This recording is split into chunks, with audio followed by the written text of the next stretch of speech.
And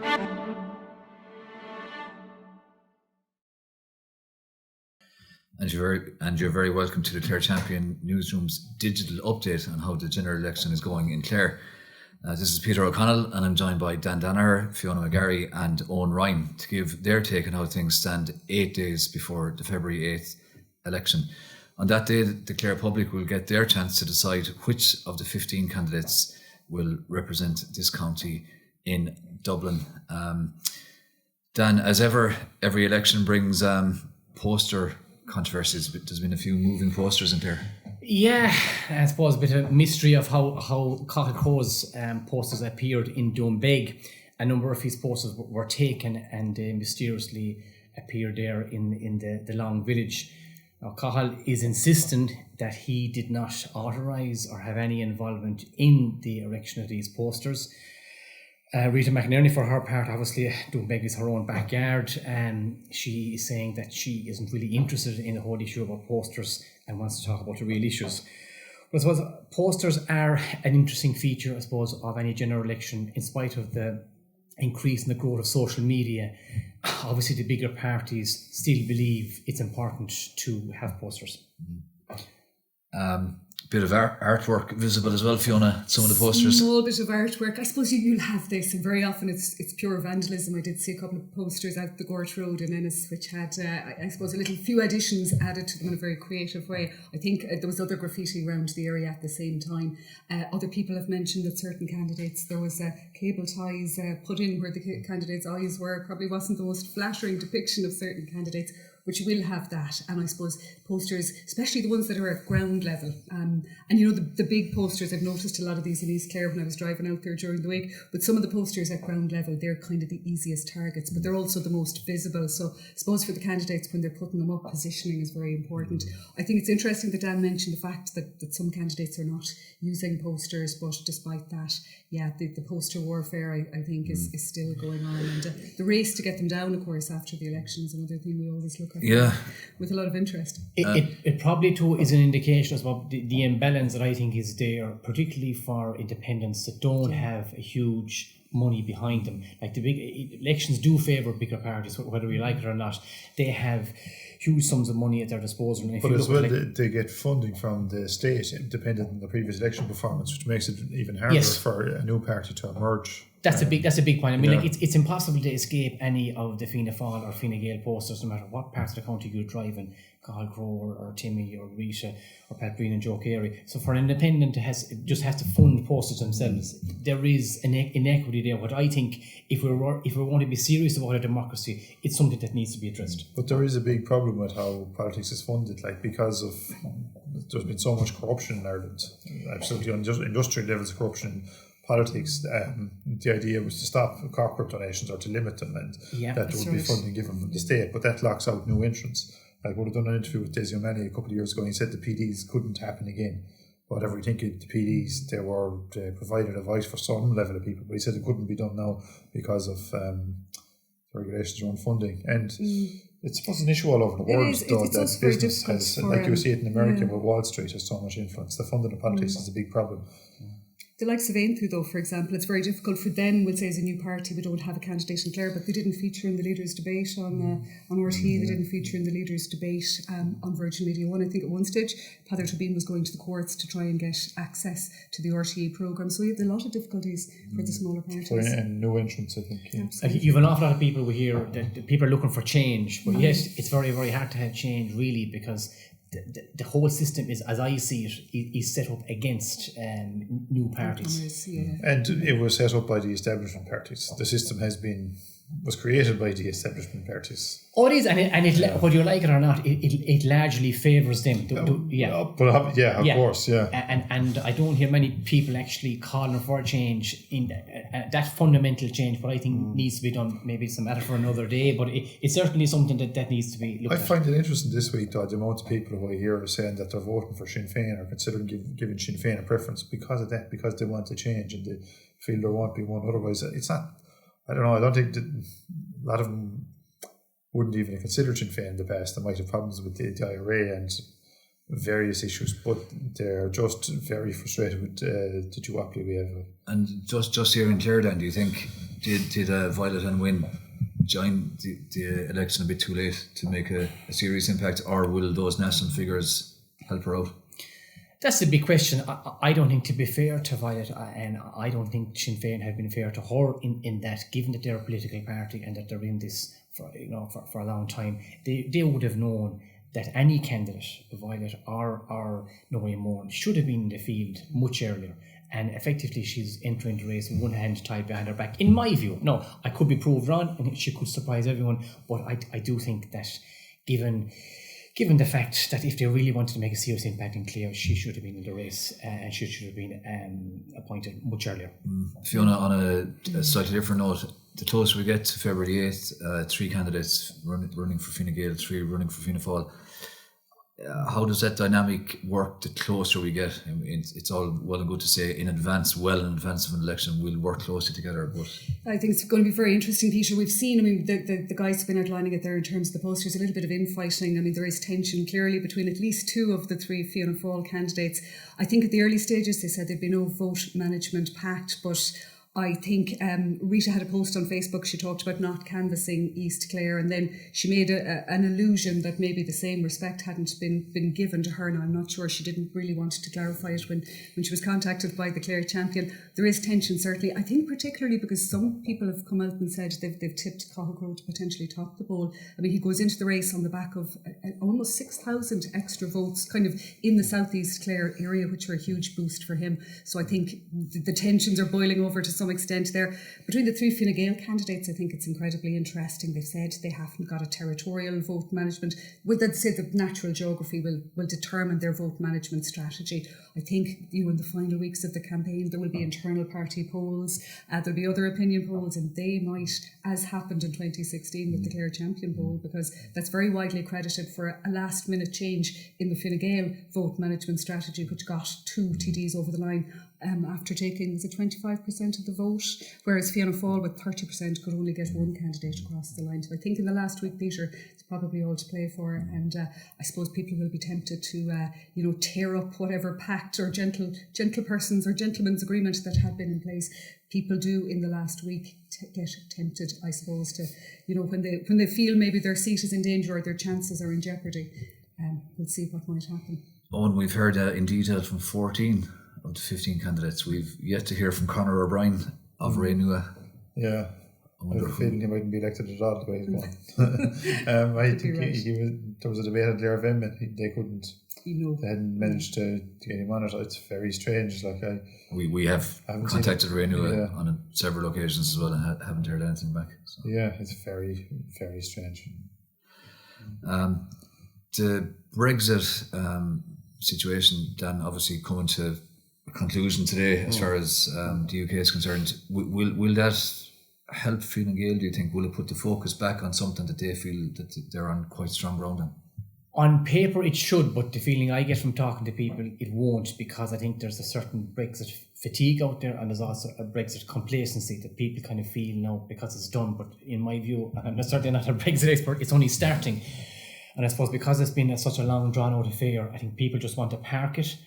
Fine Gael have been trying to kind of get the discussion back onto Brexit and the job they did, which I think arguably most people feel that they did do a good job in difficult circumstances. But for people, it still seems to be coming back to me. It still seems to come back to homelessness. It still comes back to the trial crisis, which people in Clare know very well. And some of the figures are absolutely appalling, and you can't really defend that. So Fine Gael would love if there was more maybe media focus, but I think the public, whether they're tired or complacent, and maybe a mixture of both. Another issue that's come up this week, Fiona, in the Clare Champion story you did on childcare. Yeah, I do think this is going to be a massive issue for government next Wednesday when childcare centres right across the country close down. I spoke to the people who run the Mount Shannon Community Childcare Centre, and they've said this is an absolutely last resort for them. 53 families there will be forced to make alternative childcare arrangements. This is going to happen right across the country.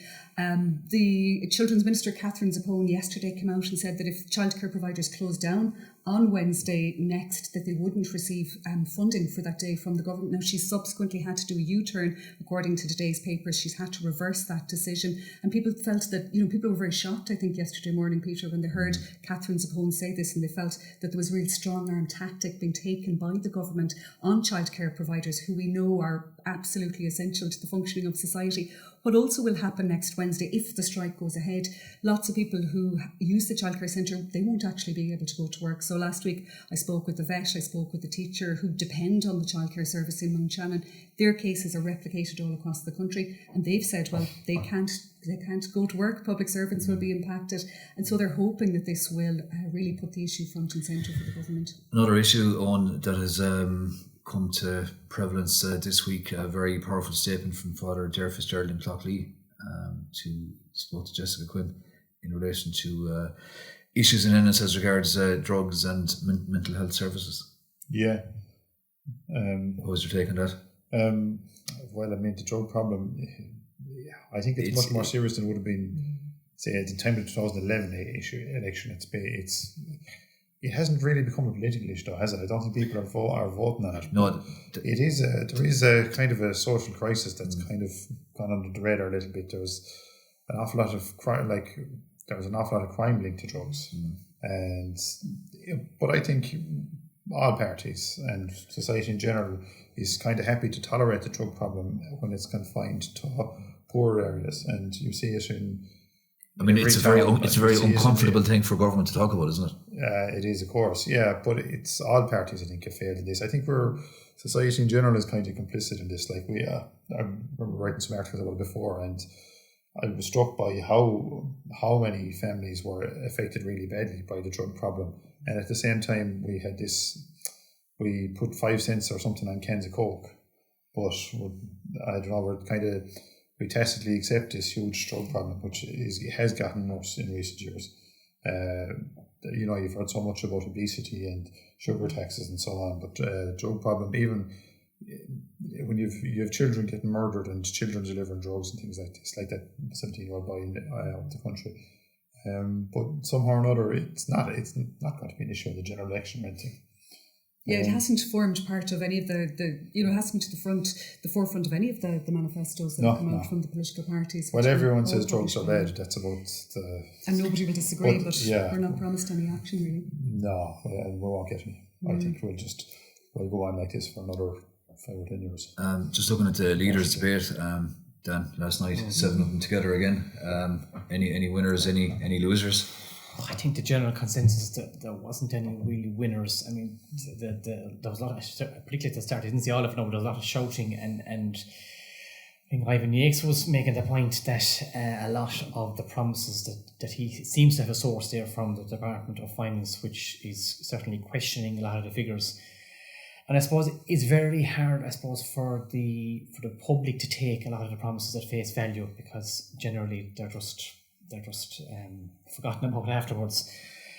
And I think when you see kind of figures like billions being thrown about, it's very hard to take them very seriously, because the problem is, like, if Brexit goes wrong, which could happen, all that would be null and void, basically. So we had the election in 2007 when there was a lot of promises made at a certain time in the economy, and within a year it was obvious that they were undeliverable, and they looked quite ridiculous, really, didn't they, when the economy turns.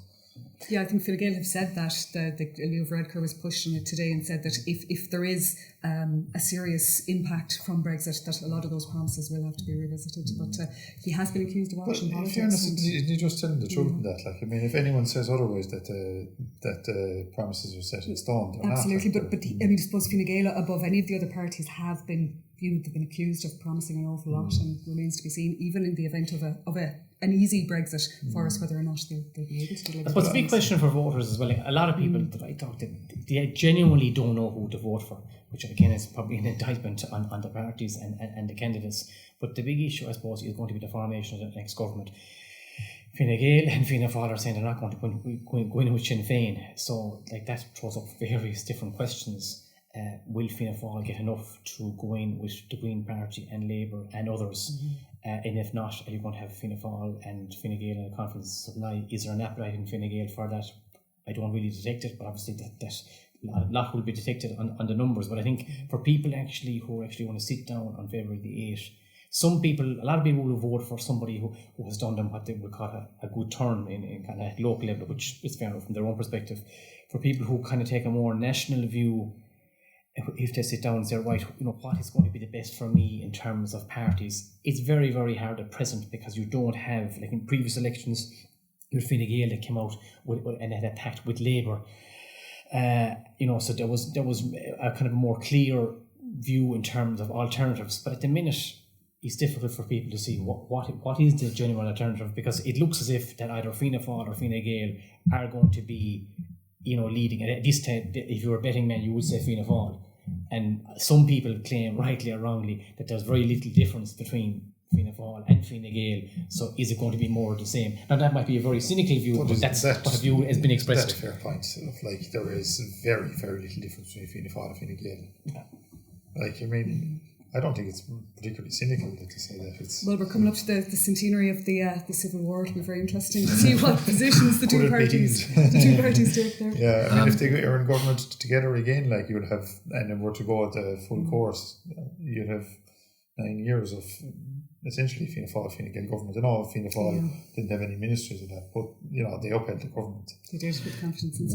We've had no visit yet, Fiona, from any party leader. Yeah, that's right, because they have been on the canvas. Maybe they don't see the urgency around it. I mean, I'm not sure we're a bellwether constituency, but I think it will be very interesting. Certain people have said that if Fianna Fáil managed to take 2 seats here in Clare, take back the second seat, that it will be a Fianna Fáil dominated government. So maybe that's how we reflect the national picture. We would expect some of the party leaders, but nothing on the diary that we've been You'd be surprised about that then? I certainly am surprised that the Taoiseach hasn't come down here, because I think given Fine Gael's situation, like the last time, they were lucky to hold on to 2 seats, and if they're really serious about forming the next government, and I'm not being parochial, just in terms of this is a marginal constituency for Fine Gael, that I would have thought that he would have come down here and spent a bit of time to kind of bolster both Pat Green and Joe Carey and Martin Conway, and to kind of increase their chances of 2 seats. I'm very surprised that he hasn't come down. But you never know, would he... He may come down in the next week, but to date he hasn't come down. Would his presence actually bolster their campaigns anyway? Well, it would certainly put a big focus on Fine Gael, wouldn't it? Yeah, it would, but... he's the leader of the party, so... Yeah, but is he going to... a kind of a Dublin privately school educated man, is he going to resonate with rural voters in Clare? I think his personal popularity had dropped just, as soon as the election was called on the back of the RIC commemorations and other issues. I think he maybe, through the leaders' debate, has regained a little bit. Yeah, I'd say I get that impression he has. And the autism controversy, the Catherine Noon controversy. Well, it should, to be fair, I'm not saying to a guarantee, but I mean, you would think it should help if he came down and did a tour. You would think that he certainly would generate some media publicity for the candidates. And presumably the same for Micheál Martin one. Yeah, but the situation with Timmy Dooley there for a while, I wonder is the optics around that a bit difficult for him. I don't know. Yeah, I do think Fianna Fáil will probably get their 2 seats anyway. I think they probably feel it clear. It would be extraordinary if they didn't, given what happened the last time. And there's no real chance of a 3rd seat, I'd say. So no, I don't see it. Yeah. And just finally, Fiona, you mentioned Catherine Noon. I mean, her comments. It's incredible that, to me, that Fine Gael still are retaining her as a candidate. Or is that an overreaction? I think for them at this point in time, it probably the political damage, if they were to drop her as a candidate, would have given more light and heat and oxygen to the controversy. The Taoiseach said that he accepted Catherine Noon's apology. There was word that he was even going to canvass with her after she had made her apology. I think the lasting damage here, though, however, is to the people who represent the autistic community, because they said, the As I Am organisation said it wasn't prepared to accept the apology. The Taoiseach this morning described Catherine Noon's remarks as ignorant. I think that's a perfect summation of what she said. Somebody in public life, she should know better. And with all the apologies in the world, I think she did an awful lot of damage. I know that Taoiseach came out today or yesterday talking about how much money that the government is going to put into autism support services, and let's hope they stick to that promise. Okay, that's just about it from this edition of the Clare Champion Newsroom's digital general election preview. If you haven't heard enough from the 4 of us, we've a 12-page supplement in this week's Clare Champion, plus 8 pages in addition in the paper itself. We'll have much more digital content next week, but for now, thanks a lot for viewing.